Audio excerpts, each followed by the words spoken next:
Hello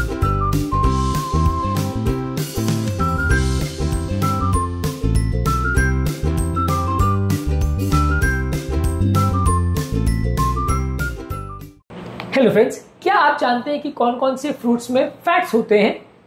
अक्सर ज़्यादातर fruits के साथ आप शुगर को, विटामिन मिनरल्स को, पानी को और फाइबर को एसोसिएट करते हैं, लेकिन कई ऐसे फ्रूट्स हैं जैसे एवोकाडो, कोकोनट और ऑलिव जिसमें होते हैं फैट्स।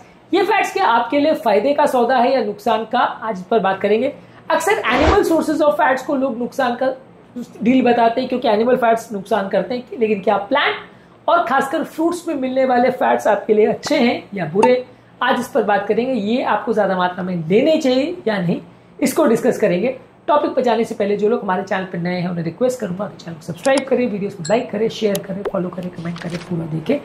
टॉपिक इंपॉर्टेंट है, इसे अंत तक देखिएगा। इसे मिड पोर्शन में इंटरेस्टिंग बनाने के लिए कुछ ऐसे प्रैक्टिकल यूटिलिटी पॉइंट्स बताऊंगा जो आपको टॉपिक के बारे में ज्ञान भी देंगे और हैरान भी करेंगे। और यदि आप टॉपिक के अंत तक हमारे साथ बने रहते हैं तो प्रैक्टिकल यूटिलिटी की कुछ ऐसी बातें बताऊंगा जो टॉपिक से मिली इन्फॉर्मेशन को यूटिलाइज करने में आपकी मदद करेगी। तो चलिए शुरू करते हैं मेरे साथ ये हेल्थ का सफर।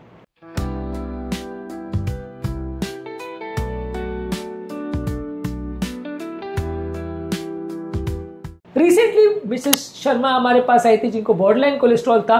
उनको एवोकाडो की स्लाइस हमने डेली बेस पे ऐड किया, कुछ हेल्दी फैट्स ऐड किए। उनको एचडीएल कोलेस्ट्रॉल थोड़ा बढ़ा, थोड़ा सा एलडीएल कोलेस्ट्रॉल भी बढ़ा, लेकिन ओवरऑल उनकी हेल्थ पर कोई सिग्निफिकेंट इफेक्ट नहीं आया। तो ये उनके लिए कोलेस्ट्रॉल के हिसाब से बहुत बुरा डील नहीं था एवोकाडो जो उन्होंने खाया। इनफैक्ट उनका वजन कम करने में मदद मिली जिससे उनकी ओवरऑल हेल्थ बेटर हुई। इसके अलावा मिस्टर खान आए हमारे पास जो कोकोनट ऑयल ले रहे थे स्किन के लिए। इनको कंपेरेटिवली स्किन टेक्सचर इससे काफी इंप्रूव हुआ और उनको इन्फेक्शन कंपेरेटिवली बेटर हुए। ड्राई स्किन की उनको प्रॉब्लम थी और कोकोनट ऑयल में मिलने वाला लॉरिक एसिड अपने कीटाणुनाशक प्रॉपर्टीज की वजह से उनके लिए अच्छा साबित हुआ और उनको इससे फायदा हुआ। तो यहाँ पे एनिमल फूड्स में मिलने वाला ये फैट उनके लिए अच्छा था। क्या आपको अपनी डाइट में फ्रूट्स पसंद है? कौन से फ्रूट्स आपको पसंद है और कौन सा ऑयली फ्रूट आपको पसंद है, ये मैं लिखकर जरूर बताएं कमेंट सेक्शन में।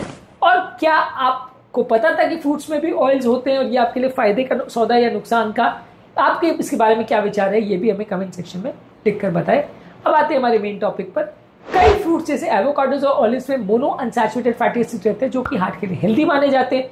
ये आपके कोलेस्ट्रॉल लेवल्स को इंप्रूव करते हैं, बॉडी के इन्फ्लेमेशन यानी सूजन को कम करते हैं और हार्ट डिजीज के रिस्क को कम करते हैं। तो ये फायदा होता है इनको लेने से।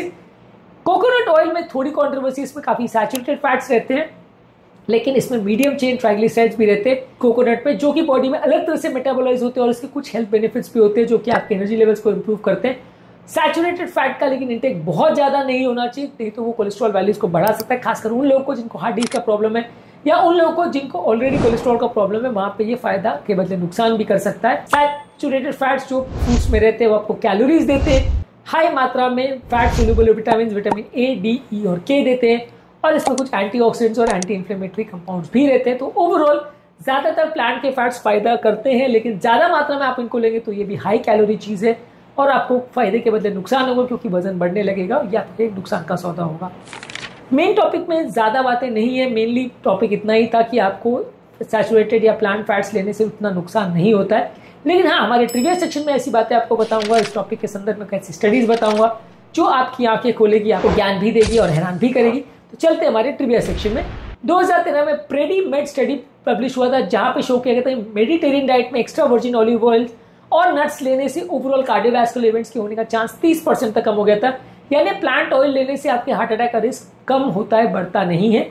कोकोनट ऑयल में मीडियम चेन ट्राइग्लिसराइड्स होता है जो कि हमारी एनर्जी एक्सपेंडिचर को बढ़ाता है और वेट लॉस को प्रमोट करता है, ऐसा national institute of health research की एक स्टडी में पब्लिश हुआ था। ऑलिव ऑयल के बारे में 7 कंट्री स्टडी में 1950 में एक एपिडेमियोलॉजिकल स्टडी पब्लिश हुई थी जिसने शो किया गया था कि ऑलिव ऑयल में होने वाला अनसैचुरेटेड फैटी एसिड जो है वो आपके हार्ट डिजीज के रिस्क को कम करता है। एवोकाडो का कंजम्पशन एलडीएल को लोअर करता है। ये journal of American heart association यानी जामा में 2015 में एक आर्टिकल पब्लिश हुआ था जिसमें शो किया था कि आधा एवोकाडो डेली लेने से आपका बैड कोलेस्ट्रॉल कम होता है और ओवरऑल लिपिड प्रोफाइल इंप्रूव होता है।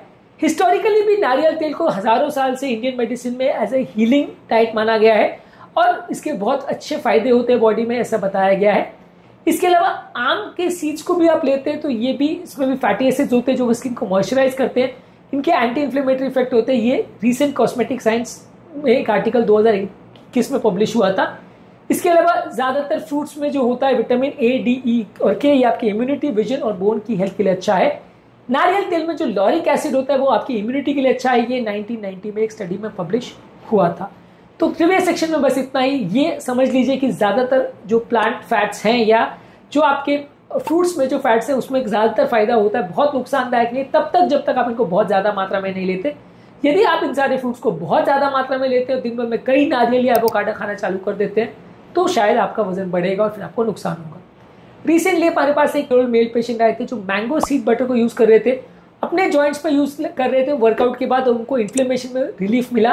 यानी फ्रूट फैट्स को बॉडी पर लगाने से भी कई तरह के फायदे मिलते हैं, ये केस इलस्ट्रेट करता है। इसके अलावा एक डायबिटिक पेशेंट हमारे पास आए थे जिनको ब्लड शुगर का प्रॉब्लम था। एवोकाडो लेने के बाद उनका शुगर का अब्जॉर्प्शन कम हुआ और ओवरऑल उनका कंपेरेटिवली जो शुगर का कंट्रोल था वो भी इम्प्रूव हुआ, और ओवरऑल उनको वजन कम करने में रादर इससे मदद मिली एवोकाडोज को लेने से, क्योंकि ये फैट के अब्जॉर्प्शन को स्लो करता है। तो कई बार फ्रूट फैट्स जो है इस मामले में भी मददगार हो सकते हैं। अब आते हैं हमारे प्रैक्टिकल यूटिलिटी सेक्शन में, जहाँ पे कुछ प्रैक्टिकल बातें बताऊंगा जो इस टॉपिक की नॉलेज को यूटिलाइज करने में आपकी मदद करेंगे। फ्रूट फैट्स में हेल्दी अनसैचुरेटेड फैट्स या मोनो अनसैचुरेटेड फैट्स रहते हैं और मीडियम चेन फैट्स रहते हैं जो आपकी हार्ट और ब्रेन की हेल्थ के लिए अच्छे हैं। फैट सोल्यूबल विटामिन काफ़ी अच्छे होते हैं जो कि फ्रूट के कंजम्पशन को ज़्यादा न्यूट्रिशियस बनाते हैं। इसके अलावा नेचुरल फ्रूट जैसे कोकोनट और एवोकाडो ऑयल को आप कुकिंग के लिए अगर यूज़ करते हैं तो वेजिटेबल ऑयल्स या सीड ऑयल्स के बदले एक अच्छा ऑल्टरनेटिव है, बशर्ते आप इनको बहुत ज़्यादा मात्रा में यूज़ ना करें। इसके अलावा फ्रूट फैट जैसे कोकोनट ऑयल और मैंगो बटर को आप स्किन की हाइड्रेशन के लिए और इन्फेक्शन को कम करने के लिए भी यूज़ कर सकते हैं। फ्रूट के फैट्स को एनर्जी सोर्स के लिए भी यूज़ कर सकते हैं और ये वजन कम करने में मदद करता है जब इसको सीमित मात्रा में लिया जाए तो। और इसके अलावा अगर किसी व्यक्ति को बीपी, शुगर, कोलेस्ट्रॉल का प्रॉब्लम है और वो अपने ट्रांस फैट्स और सैचुरेटेड फैट्स को अगर फ्रूट फैट से रिप्लेस करता है तो उसके लिपिड और ग्लूकोज लेवल में सुधार देखने को मिल सकता है। तो अब आपने जान लिया कि फ्रूट फैट्स कैसे काम करते हैं। तो अब आप अपने नेक्स्ट फ्रूट स्नैक में कौन सा फैटी फ्रूट को लेना पसंद करेंगे, कमेंट सेक्शन में लिख के हमें बताएं। फैटी फ्रूट्स आपके हेल्थ की जर्नी का एक इंपॉर्टेंट हिस्सा है। अपने सेहत के लिए इस इंपॉर्टेंट इन्फॉर्मेशन को जरूर पालन करें और अपने फ्रेंड्स और रिलेटिव के साथ भी जरूर शेयर करें। इस टॉपिक के बारे में आपकी क्या राय है, कमेंट सेक्शन में लिखकर हमें जरूर बताएं। उम्मीद करूंगा कि आज के टॉपिक में कुछ नई बातें जानने को मिली होगी। जो लोग हमारे चैनल पर नए हैं उन्हें रिक्वेस्ट करूंगा चैनल को सब्सक्राइब करें, वीडियोस को लाइक करें, शेयर करें, फॉलो करें, कमेंट करें।